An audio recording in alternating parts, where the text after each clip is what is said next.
Hello Pisces, Sun Rising, Venus Signs, kamusta kayo? Sana po'y nasa mabuti kayong kalagayan. Welcome back po sa Star Tarot. Kung bago kayo rito, welcome din kayo. Thank you for your support. I truly appreciate it. God bless you all, Pisces. Mauna mensahe po ninyo ay synchronicity. Thank you, angels. I trust your well-timed guidance and signs. And so, you are so blessed, no? Kasi binibigyan kayo dito ng universe ng guidance through synchronicity by sending you signs, no? Symbols, synchronicity sa ngayon, Pisces. Maybe, nagdadasal kayo for guidance, no? Or siguro nagdadasal kayo na pakitaan kayo ng signs na makakasagot sa inyong mga dasal, no? Kaya, eto yon, you're being sent synchronicity, signs, and symbols, no? What else? We have you are protected. Archangel Michael. Thank you, Michael, for surrounding me with your protective light. Talagang blessed na blessed kayo, no? Nandito si Archangel Michael. Pinoprotektahan kayo. No, nandiyan siya para balutin ka ng kanyang blue sapphire sword of light, no, to protect you from any negativity, no? So nandiyan siya, kaya wala kayong dapat na ikatakot, wala kayong dapat na ikakaba kasi pinoprotektahan kayo ni Archangel Michael at all times. What else? We have spiritual support. Dear angels, I allow you to support me as I grow to become more spiritually aware. Napakaganda, no? Kasi siguro nandiyan dyan, ano? Yung mga angels ninyo, spirit guides, yung divine universe, nandiyan dyan para suportahan ka, no? Sa kung ano man ang journey ninyo, ano man yung spiritual journey na pinagdadaanan ninyo sa ngayon. They are there to support you. They are there to cheer you up. They are there to encourage you, so you are blessed.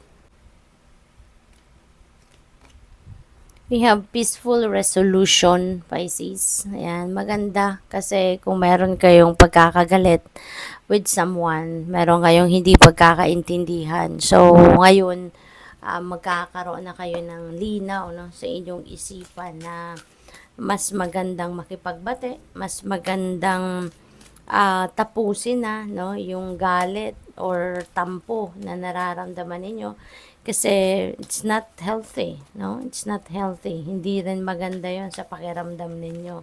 Kaya siguro ngayon, no, you are going to come up with a peaceful resolution na. Maaaring kayo dito yung magi-initiate ng conversation, maaaring kayo yung mag-act as the bigger person at kayo na yung mag-approach, no, sa taong ito at magkikipag-ayos kayo, no? You are going to initiate the conversation para ma-patch up kung ano yung mga hindi ninyo pagkakaintindihan, something like that. We have communicate clearly. Yan. So, maybe this is also what you need para dito, no, sa peaceful resolution na to. Kailangan din na may pahayag ninyo, makipag-usap talaga kayo ng maayos sa tao, may pahayag ninyo at ang totoo talaga ninyong nararamdaman, kung ano talaga yung mga concerns ninyo, 'di ba? Para nang sa gayon, magkaintindihan talaga kayo ng maayos once and for all. Para nang sa gayon, masolusyonan ninyo ng tama, 'di ba? Ma-address ninyo ng tama kung ano ang problema rito. And also, this could be a reminder din para sa iba, no, na walang ganong sitwasyon na lagi lang kailangan na lagi makikipag-communicate ng malinaw, 'di ba? Speak your truth lagi para lagi kayong naiintindihan ng kausap ninyo. At saka iparating ninyo sa mga tao na kinakausap ninyo or kailangan ninyong kausapin, ano, yung kung ano ang totoo ninyong saloobin at totoo ninyong nararamdaman, no? It's always good to be honest, 'di ba? Lalo-lalo na sa sarili ninyo, ma-express ninyo yung anong gusto ninyong sabihin, 'di ba? So what else? We have there's something better. Okay? There's something better. Siguro ano to, parang detour ito, no, sa inyo na mangyayari.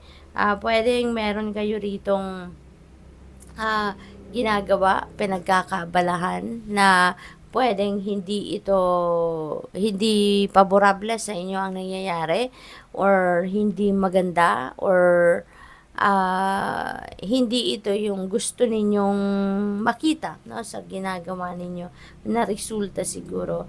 And, 'wag kayong mag-alala, okay? Because maybe that is also a sign, ng divine universe sa inyo na hindi magandang nangyayari diyan because in fact, hindi talaga yan ang para sa'yo. There is something better than that the divine universe is brewing for you.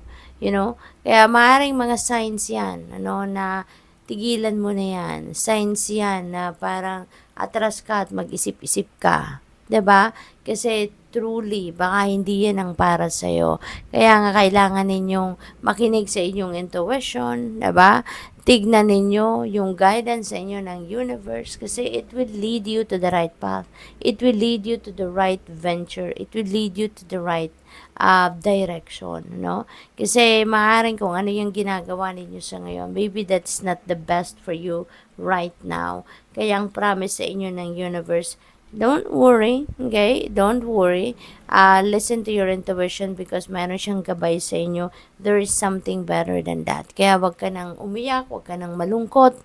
You know, that is not meant for you right now. Something is coming towards you na yun ang inihahanda ng universe para sa iyo. Something better. Good luck sa iyo. Thank you for watching Love and Light. Namaste.